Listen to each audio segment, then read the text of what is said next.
Great to see you. I brought the sunshine as well. Have a look around. Show us around.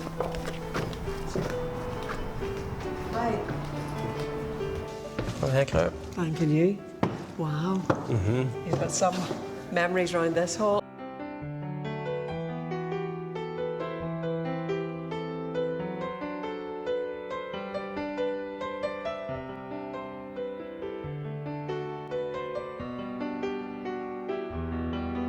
You were the mastermind behind this whole experience. How did it all come about? It came about from an idea about 2 years ago that we would get a new banner. We thought long and hard what we would do with our new banner, and we says with it being the centenary years of the First World War, that we would commemorate the 4 men who lost their lives over in France and Belgium from our lodge. We came up with the idea of walking the 90 mile from Thiepval Memorial till Menin Gate in Thiepval. I'm sure your family are extremely proud of what you've achieved, indeed all the families of the men who made the journey. Yes, it was a very family-orientated group. I was there with my brother and my father and my father-in-law, and then some of the men that was with us in the groups was going over to pay their respects to their great-uncles and great-grandas. It was very personal to a lot of the people in the group. A very important trip, 4-day trip for all of you, but a very important event the night before. You had a lodge meeting in the Ulster Tower. Tell me about that. We held a lodge meeting in the Ulster Tower, in the memorial room in the Ulster Tower, and it was the first Orange Lodge meeting that was typed in the Ulster Tower. I also brought this Bible with me. It belongs to my great-great-uncle Albert Scott, and fought on the Western Front at Thiepval, the Battle of Somme. And how important was it for you to take it back on this journey? Well, it's good that he came home and his brother came home. Although they were wounded, they definitely came home. And just to be there 102 years later, till the day that he was at the Somme. So we had lock of hair from his wife that went with him. My goodness. And different pieces that were sent to him when he was on the front, a wee bookmarker, wee cuttings from the Chronicle in Banbridge at the time, and that was in his chest pocket. Such an important trip for you all to commemorate the men from this lodge who fell in the war. But you made it even more significant because I believe you raised a lot of money for charity. That's right. The Orange is a multifaceted organisation, and one of the key aspects of Orangeism is charity. As you can see, Claire, before us here, there's 150 letters of donations that came from various lodges throughout Northern Ireland, Southern Ireland and England. There's almost £6,000 came back with these letters, and we have now raised in total of £20,000 for good causes, causes that will benefit both sides of our community.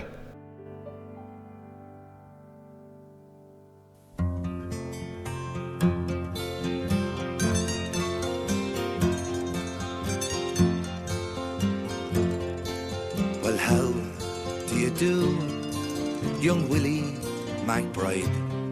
Do you mind if I sit here down by your graveside and rest for a while, neath the warm summer sun? I've been walking all day and I'm nearly done. I see by your gravestone you are only 19 when you joined the Great Fallen in 1916. I hope you died well, and I hope you died clean. Our young Willie McBride, was it slow and obscene? Did he beat the drum slowly? Did he play the fife slowly? Did they sound the death march as they lowered you down? And did the band play the last post and chorus? Did the pipes play the flowers of the forest?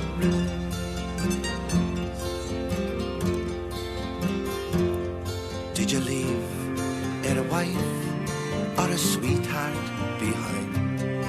In some faithful heart is your memory enshrined. Although you died back in 1916, in that faithful heart are you forever 19? Or are you stranger without even a name, enclosed and forever behind the glass frame.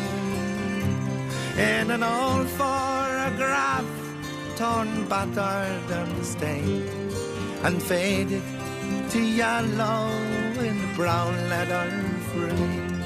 Did he beat the drum slowly? Did he play the fine slowly? Did they sound the death march as they lowered you down? Did the band play the last post and chorus? And did the pipes play the flowers of the forest?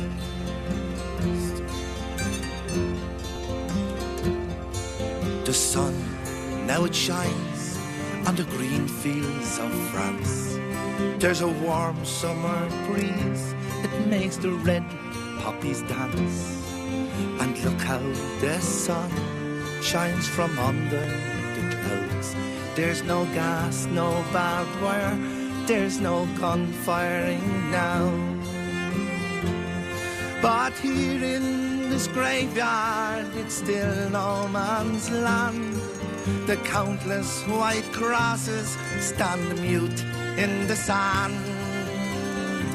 To man's blind indifference to his fellow man, to a whole generation that were butchered and damned. Did he beat the drum slowly? Did he play the fife slowly? Did they sound the death march as they lowered you down? And did the band play the last post and chorus? Did the pipes play the flowers of the forest?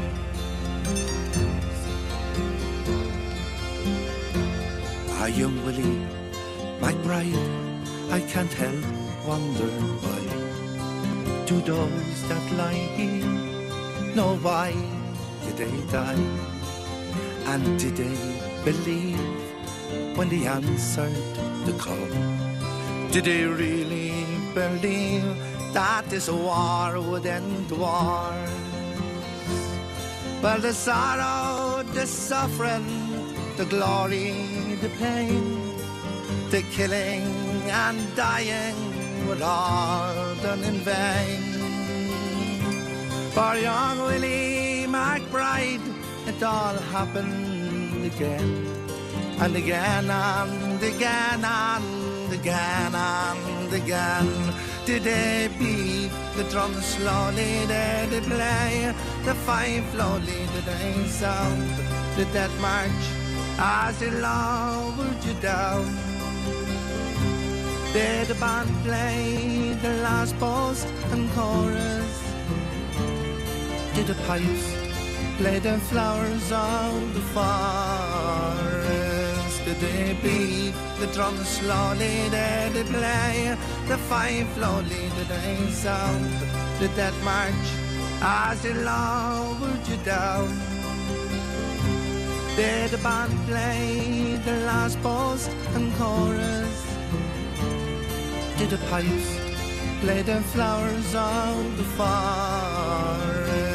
Did they beat the drum slowly? Did they play the fife slowly? Did they sound the death march as they lowered you down? Did the band play the last post and chorus? Did the pipes play the flowers of the forest?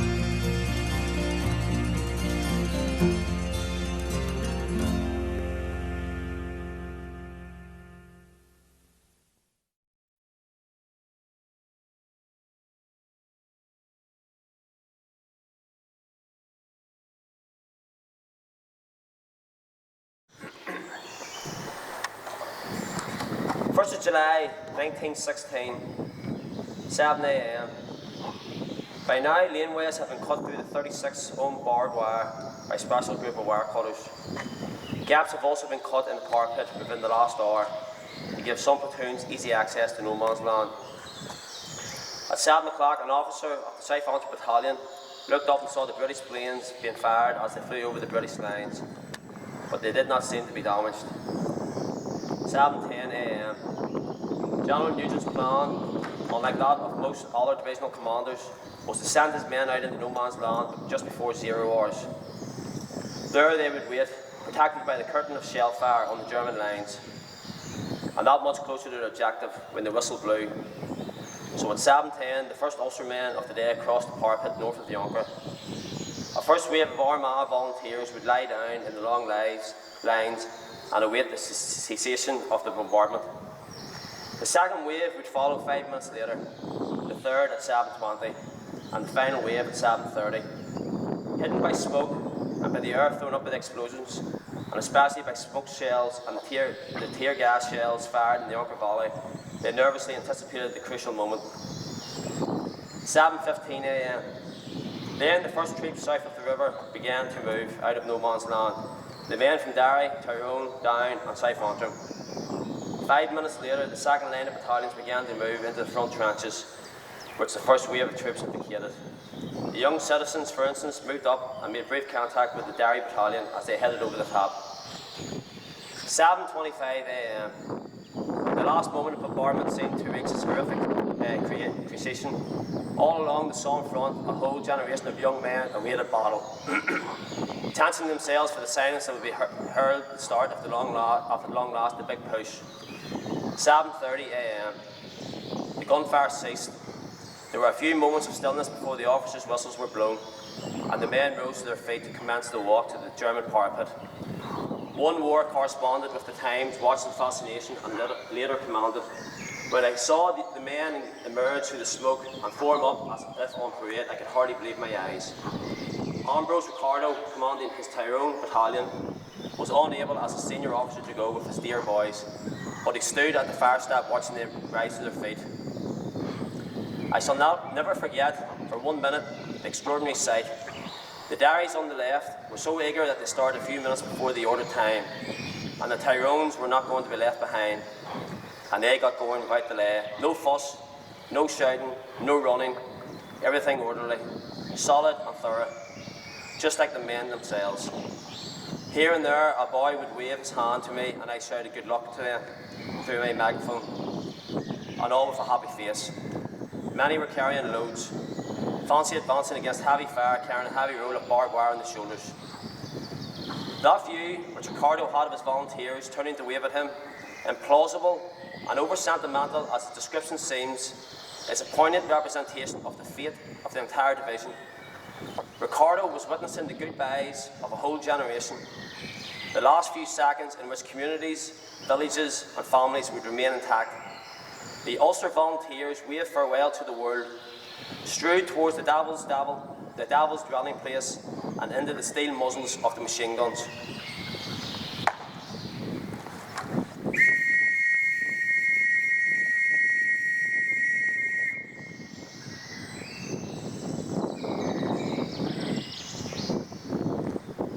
This is an adaptation of a poem written by Lawrence Benyon, The Fallen. With proud thanksgiving, a mother for her children, Ulster mourns for her dead across the sea. Flesh of her flesh they were, spirit of her spirit, fallen in the cause of the free. Solemn the drums thrill, death august and royal, sing sorrows up into immortal spheres. There is a music in the midst of desolation, and a glory that shines upon our tears. They went with songs to the battle, they were young, straight of limb, true of eye, steady on the glow. They were staunch to the end against death, odds uncounted, they fell with their faces to the foe. They mingle not with their laughing comrades again, they sit no more at familiar tables of home. They have no lot in our labour of the daytime, they sleep beyond Ulster's foam. But where our desires are and our hopes profound, felt as a wellspring that is hidden from sight, to the innermost heart of their own land they are known, as the stars are known to the night. As the stars that shall be bright when we are dust, moving in marches upon the heavenly plain, as the stars that are starry in the time of our darkness, to the end they remain. They shall grow not old, as we that are left grow old. Age shall not weary them, nor the years condemn. At the going down of the sun, and in the morning, we will remember them. We will remember them.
Crawford, give him a shout.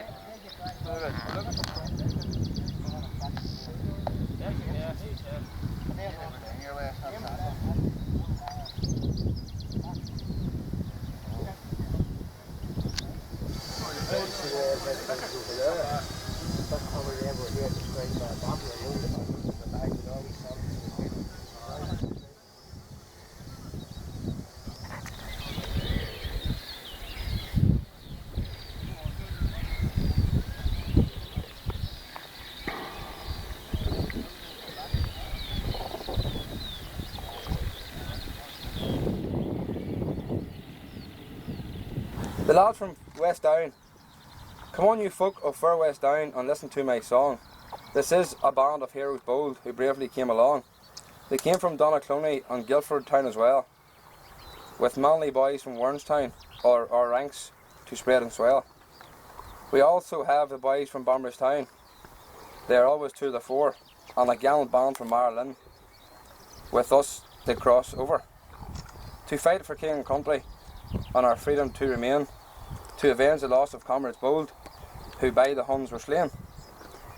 And when we landed in Bologna, it was such a glorious sight to see the lads from the Emerald Isle in the middle of the night, landing on a foreign soil, far from their native home, leaving many tear-stained face amongst their friends from across the foam. One night's rest was all we got, then we were ordered on. For miles we marched along the roads, with nightfall all till dawn. A few miles from the firing line, and then we got a rest. Then to the trenches we were sent, each man to do his best. For 7 long days we stood in them, amid the shot and shell, and several times we've since been there since, and we did our duty well. Our colonel says, "My boys, it's grand, your duty fairly beats the band. You're a credit to your regiment and to your native land." Here's to our noble regiment, the 13th RIR, likewise our gallant colonel, who made us who we are. Along with our gallant captain, who come from Guildford Town, the Huns will feed the bloody steel from the men of County Down. We've got them almost beaten, and we go on to win, and soon the flag of freedom will be flying over Berlin. The German eagle will be reached and hauled it to the ground, and the Kaiser will be sorry that they met the lads from Far West Down. Yeah.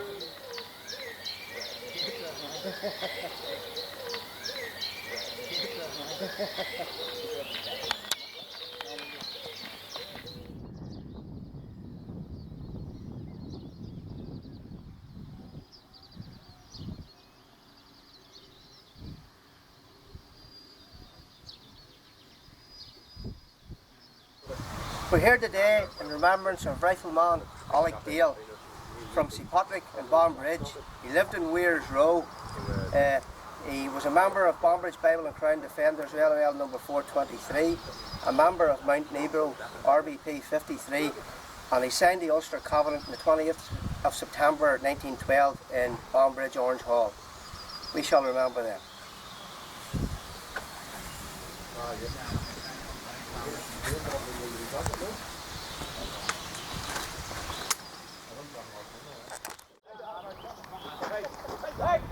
Here, Jerome, pop here. Get him in here. Lock him in.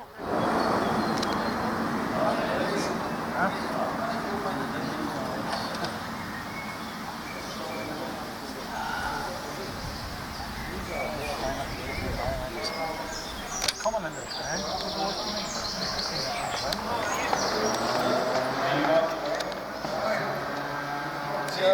into the square you'll see Martinsart village, and there's a large square in the middle in front of the church. And on the evening of the 20th of June 1916, the 13th Royal Irish Rifles C Company, as the 1st County Down Volunteers, were forming up to go into the front line trenches in Thiepval Wood.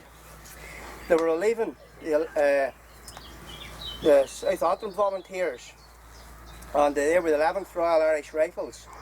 And this is the description of the Royal Diary of the Royal Irish Rifles from the 20th of June. The battalion left Martinsart by half platoons around 100 hours in the following order. D, A and C companies. On arrival, A company took over the front line from the 11th Rifles and manned the assembly trenches. D company went to the left of the line and C company to the Antrim village.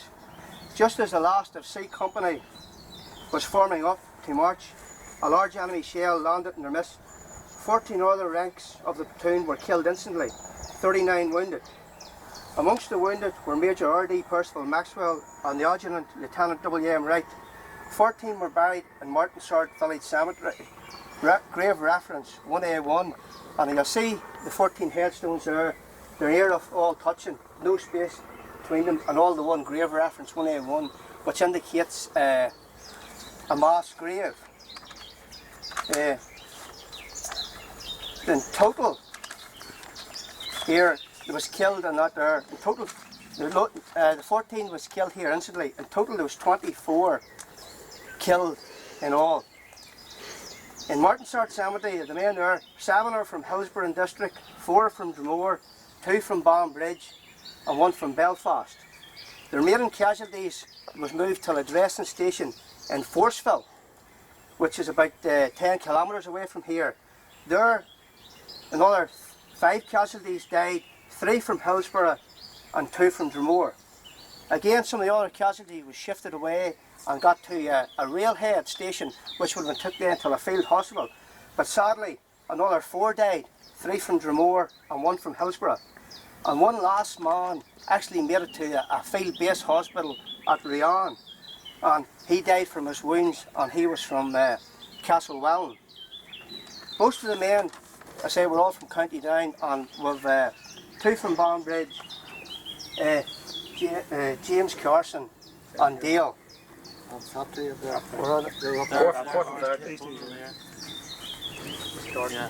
James Carson and D. Dale were both members of the Orange and Black from Banbridge.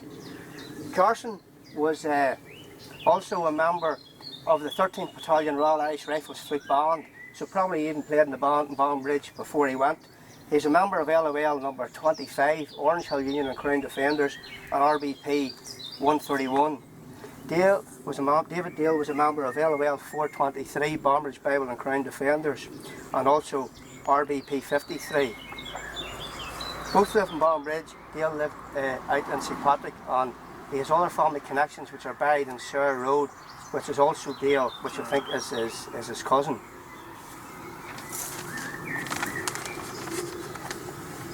Do you want me to read all the names out of anyone where they're from? You always want to know, like? Read the names all day. And these.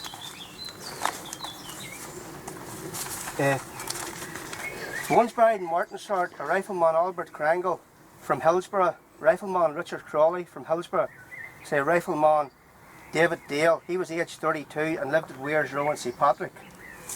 Rifleman William Dara from Dromore was a member of Blaney Loyal Orange Lodge. Rifleman Samuel Hamilton was from Hillsborough. George Heenan was from Hillsborough.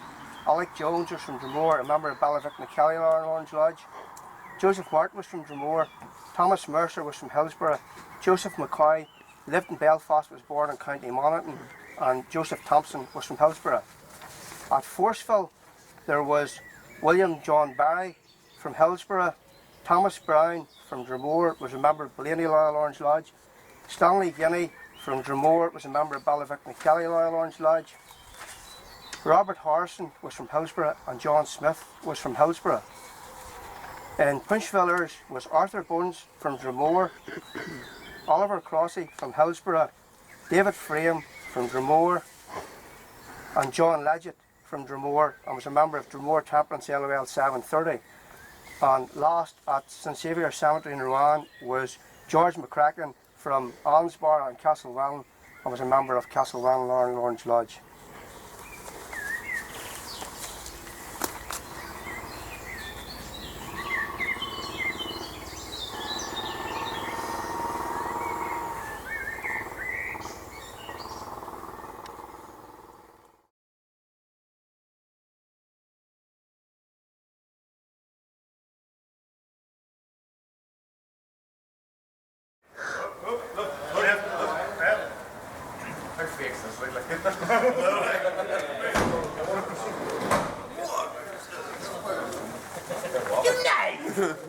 To remember.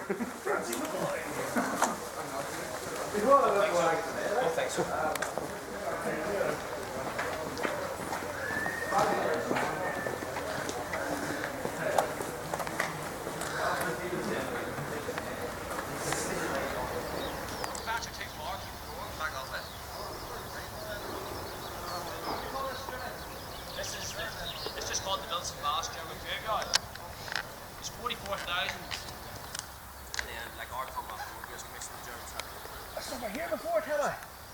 Were you not? And they changed all the wooden crosses to steel. I tell some sort of man.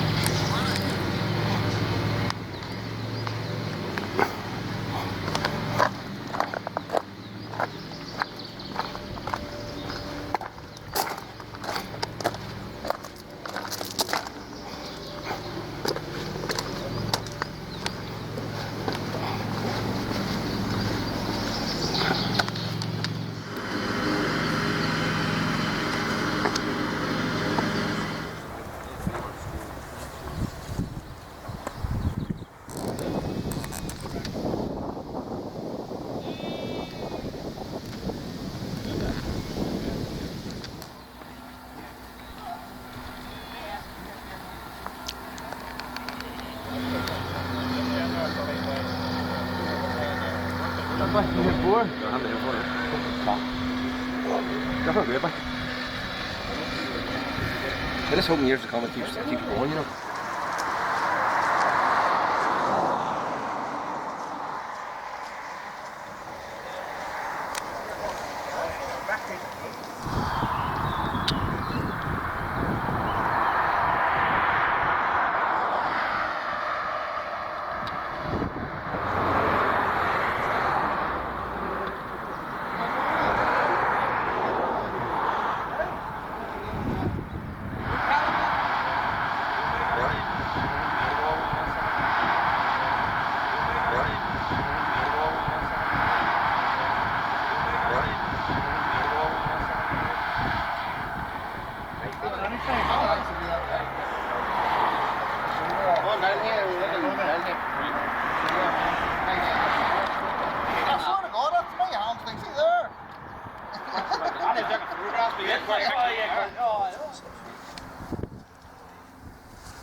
Right, gents, we're here to honour and remember with pride Rifleman Ernest McDowell, 7th Battalion, Royal Irish Rifles, who died on the 10th of June 1916.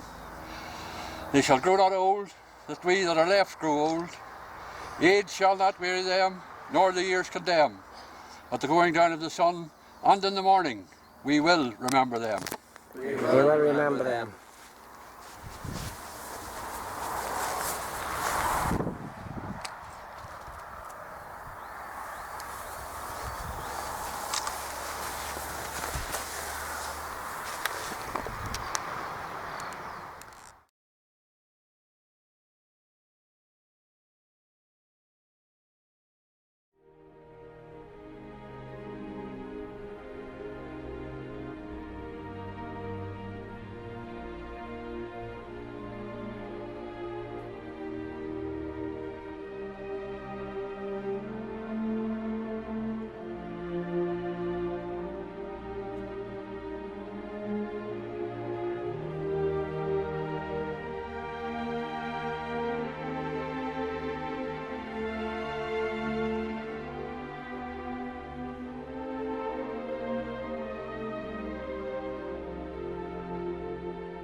and remember with pride Sergeant Edward McLean, 1st Battalion Royal Irish Rifles, killed in action 8th of October 1915, aged 25. They shall grow not old, as we that are left grow old. The age shall not weary them, nor the years condemn. At the going down of the sun, and in the morning, we will remember them. We will remember them.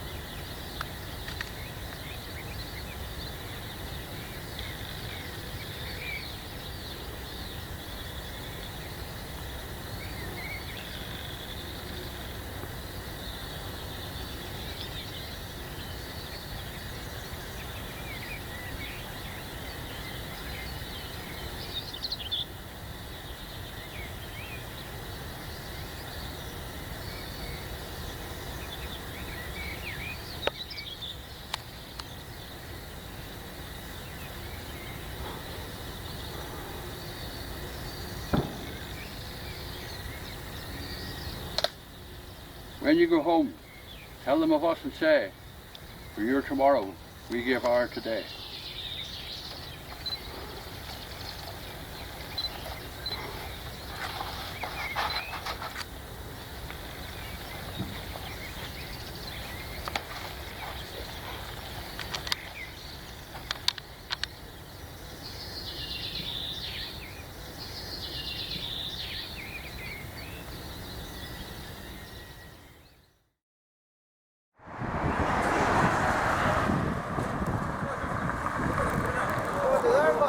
Welcome to Belgium. Thank you. Welcome to Belgium. The border. The grass just got green. No, he's not a fan. He just started late, I think. What's that? He just got. All right. Welcome to Belgium. Hello, Sammy. Thanks very much. Welcome to Belgium. No bad. Welcome to Belgium. I'm fine. What's Sammy? Oh, Sam. I had to learn a new language now. Oui. I tell you.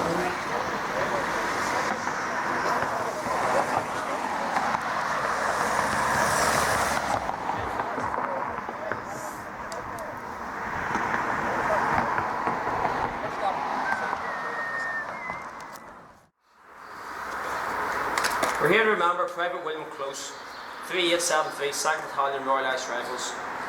William Close, born 1885, was the second son of Joseph and Elizabeth Close of Scarva Street, Banbridge, County Down. William was one of 4 brothers who served King and country during the First World War. William was part of the 2nd Battalion Royal Irish Rifles. He landed in Rouen on the 8th of November 1914. His battalion engaged in various actions on the Western Front, including the Battle of Mons, the Battle of Le Chateau, the Battle of Marne, the Battle of La Bassée and Messines, and the First Battle of Ypres. William was killed on the 29th of May 1915, exactly 103 years ago today, at Hooge in Belgium. He died 22 days and only 2 miles away from where his younger brother Robert was killed at Hill 60. It is not clear how William died, but his body was never identified, so he has no known grave. His name is inscribed in Walk of Memorial along with 11,369 other men who have no known grave. The inscription on the top of the memorial commemorates those who fell fighting between the River Duvan and the towns of Estrées and Furons. His brother Hugh Henry Close wrote a poem and sent back, was published in 1915 in the Banbridge Chronicle, and it reads, "Often in the trenches we think of the poor chaps left at home, of the perils that surrounds them wherever they may roam. The train and tram collisions, the juggernaut motor bus, bacilli in the cow's milk and zeppelins which are wuss. How often it must be at nights to lie in a feather bed, or find for breakfast when you rise there's butter on your bread. With all those shocking worries, a man's life must be sad, and to think that we are missing them makes us exceedingly glad. Now out here, things are different, and life is fancy-free. We have no butter on our bread, nor cow milk in our tea. There's no train collisions, or feather beds at night, and zaps they never trouble us, but keep us well out of sight. All we have to worry us are bullets, bombs and shells, bully beef and biscuits, and nasty horrid smells. So to the chaps in Ulster, we send a message clear, to in all their hundreds muster, and come out and help us here." They shall grow not old, as we that are left grow old. Age shall not weary them, nor the years condemn. At the going down of the sun, and in the morning, we will remember them. We will remember them.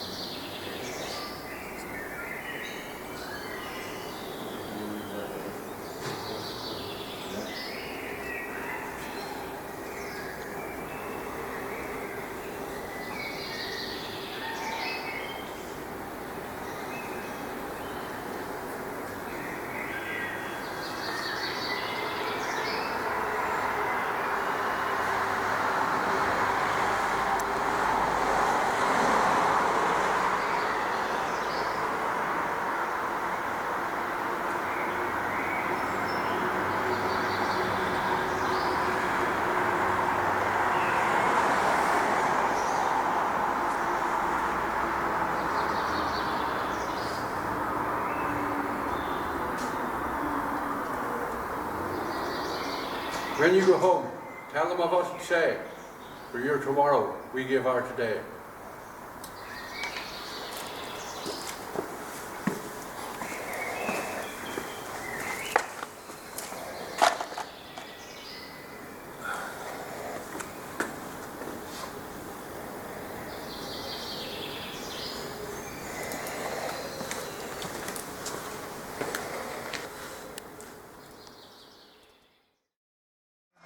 Margaret Hill District, boy. They shared it, you boy. There's Pop. Everyone's is in there kissing the ground. Well, the poop. Well, Wally. Well done, Pop. Ireland, Peace Park. Is it? Yeah. Beautiful. Come on, Matthew, you're going well, boy. Wally, come on, Matthew. Come on, Matthew, only 4 more miles to go. Good going, boy. How many miles? 4. Half a mile. Come on, come on. That's good going, boy. Right, boys, come on. Half a mile, boys. Into the village. I know you're half mile, Torn. Just over half a mile. We're walking. Hey, look, it's already grew. I heard you this morning that from one bus it was 18 miles, and by the time you got to ours it was 20 miles. Right, didn't I told you the bag.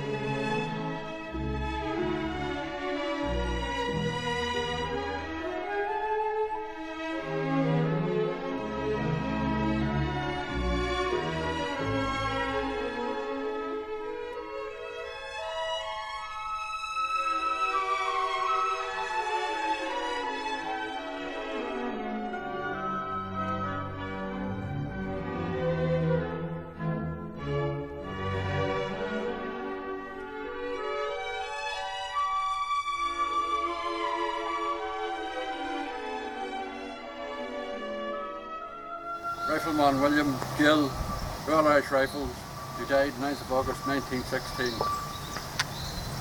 They shall grow not old, as we that are left grow old. Age shall not weary them, nor the years condemn. At the going down of the sun, and in the morning, we will remember them. We will remember that.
When you go home, tell them of us and say, "For your tomorrow, we give our today."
All right, yeah.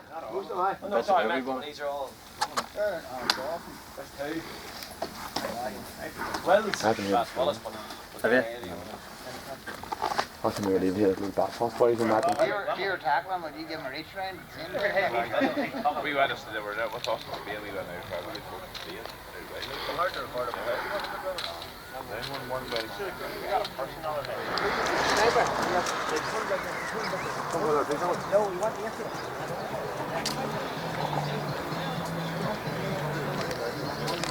Well, we'll go part of the way. Well, we'll go part of the way.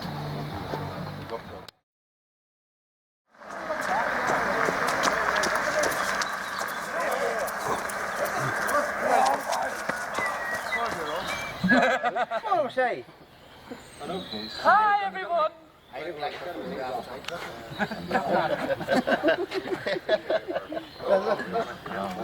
It's like Sealander. It's like a big wheel.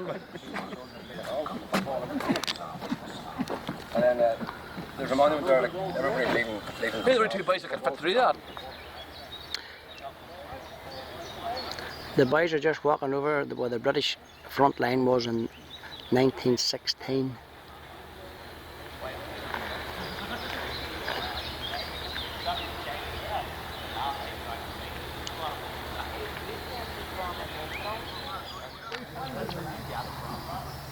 We go and look at Newcastle look behind us.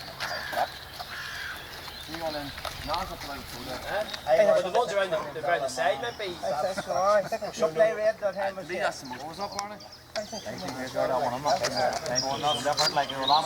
can tell you. That's for Trump's down. Trump's down that way.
This is by far the largest cemetery that we've passed on our walk.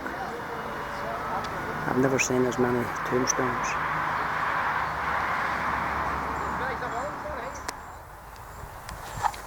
We're here today to pay respects to my great-grandfather, Private Thomas Davison, in the Manchester Regiment.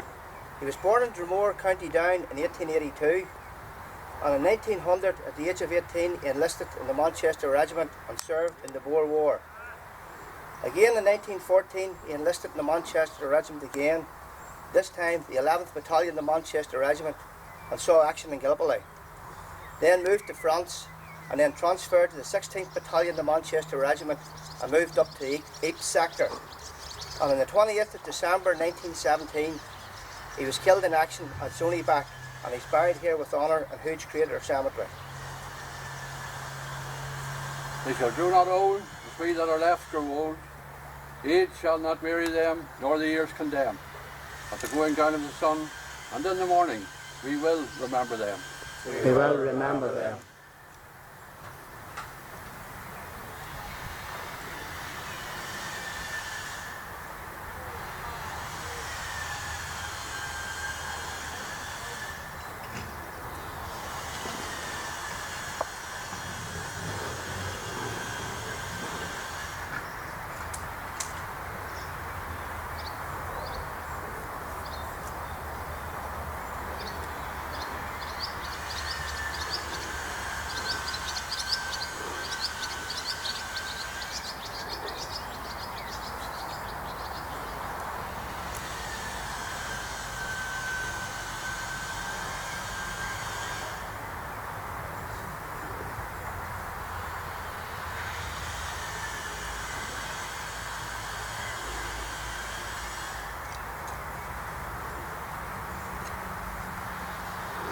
When you go home, tell them of us and say, for your tomorrow, we give our today.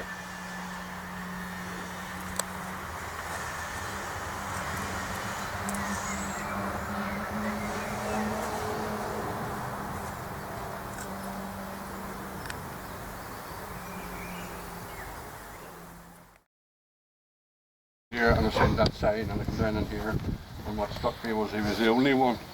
Hadn't a clue who he was or anything about him.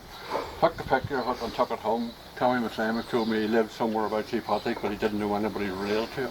Since then we found out, it was your grandmother I brought over, wasn't it? Yeah, my aunt. Your aunt. So that's just coincidence for you. So What was the woman to him, you know? Sorry? The woman, what was the woman to him? Daughter. Niece? Daughter. Granddaughter. Granddaughter, right.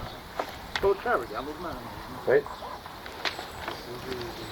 William James Orr, 2nd Battalion Royal Irish Rifles, so he was a career soldier. He wasn't one of the enlisted in Kitchener's army. Son of James Orr of Kilpike, Banbridge, and the late Alan Orr, husband of Mary Orr of 78 St Patrick, Banbridge, County Down. He died on the 11th of May 1915, aged 26. Robert Close, who you're over at Hill 60 to see where he died. Robert died 4 days before him, both 2nd Battalion. So obviously, you have to sort of conclude from there that they were both killed at Hill 60, and that somehow or other he was buried here. We don't know how that happened, but Hill 60 is only a matter of a mile from here. So when casualties come in, they're taken out to the clearing stations, and whenever they're gone from there, as soon as they die, they just take them out and bury them. So this is quite possibly what happened here. They shall grow not old, as we that are left grow old.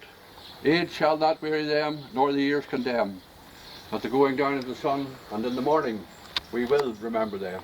We will remember them.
When you go home, tell them of us and say, for your tomorrow, we gave our today.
Here we are, finishing our 130-kilometre Walk of Remembrance.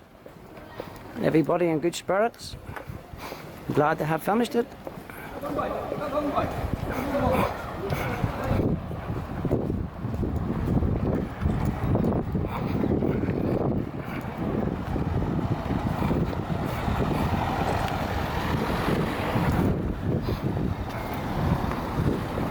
Well done, Paul. Well done, Paul. Thank you, Sammy. Same to you. Well done, lads. Cheers, Sammy. All right, Sammy. Well done, boys.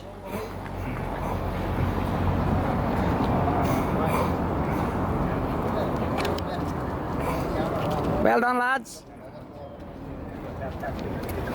Barney, you're a good one.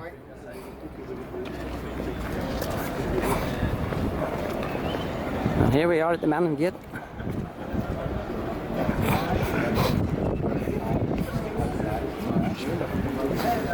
This one.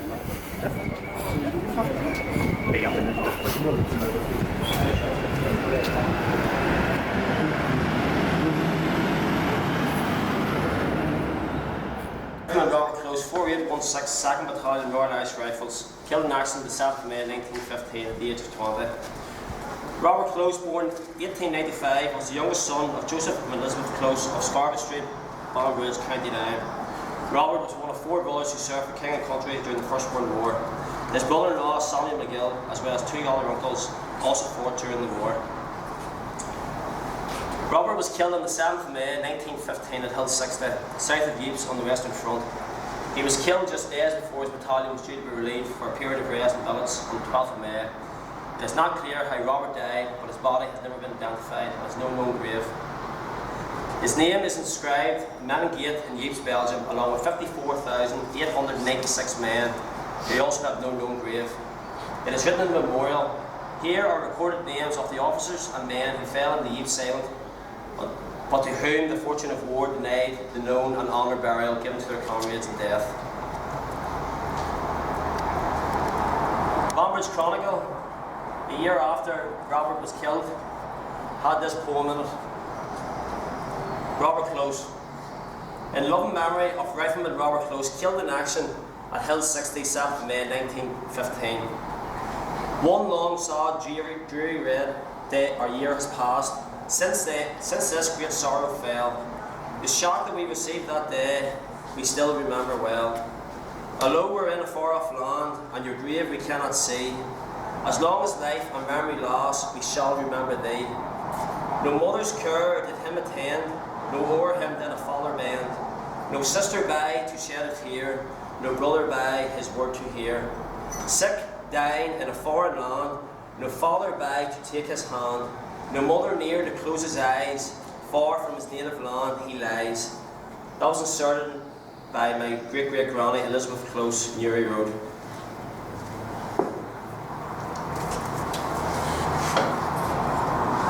They shall grow not old, as we that are left grow old. The age shall not weary them, nor the years condemn. At the going down of the sun, and in the morning, we will remember them. We will remember them.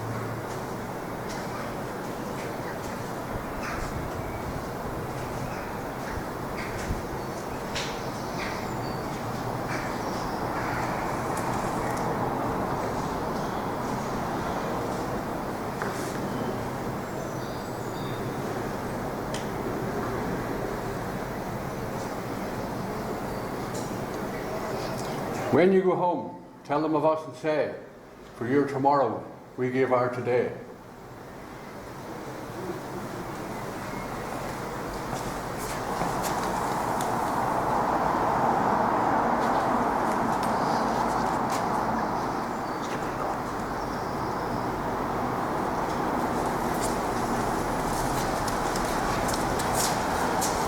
In Flanders Fields by Major John McCrae.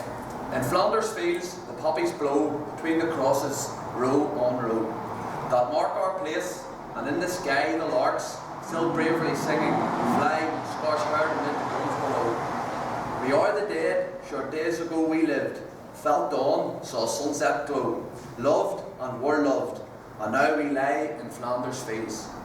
Take up our quarrel with the foe, to you from falling hands we throw the torch. Be yours to hold it high. If ye break faith with us who die, we shall not sleep, though poppies grow in Flanders Fields.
Down at the drill hole, the boys all wait to sign, each one determined to join the Western Line.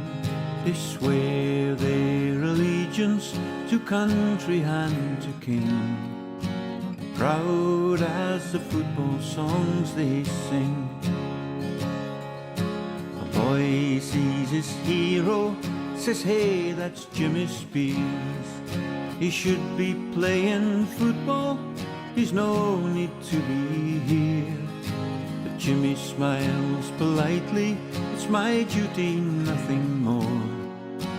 Boys, we've a bigger goal to score. Sing for the boys, sing for them all sent to fight till the last soldier falls. Sing for the boys, row after row, destined to lie where the red poppies grow.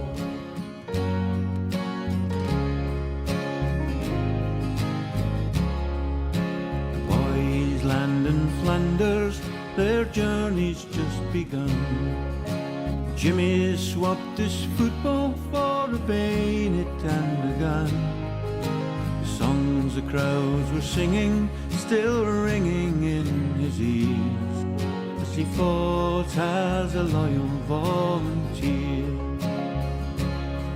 When the army marches homeward singing songs along their way, Jimmy won't be with them, where he fell is where he'll stay. The Great War is over, it's no 90-minute game. 4 years, 3 months and 13 days. Sing for the boys, sing for them all sent to fight till the last soldier falls.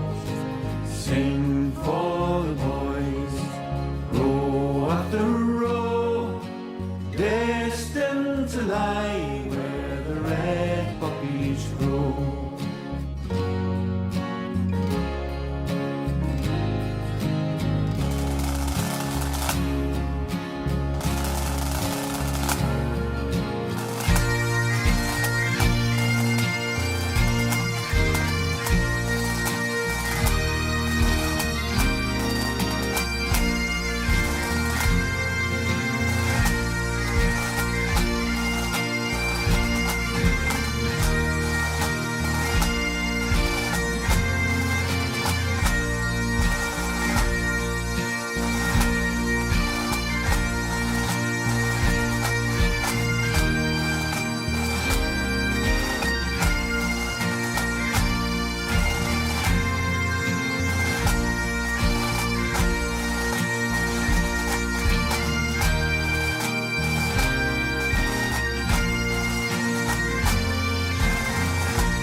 Sing for the boys, sing for them all sent to fight till the last soldier falls. Sing for the boys, row after row,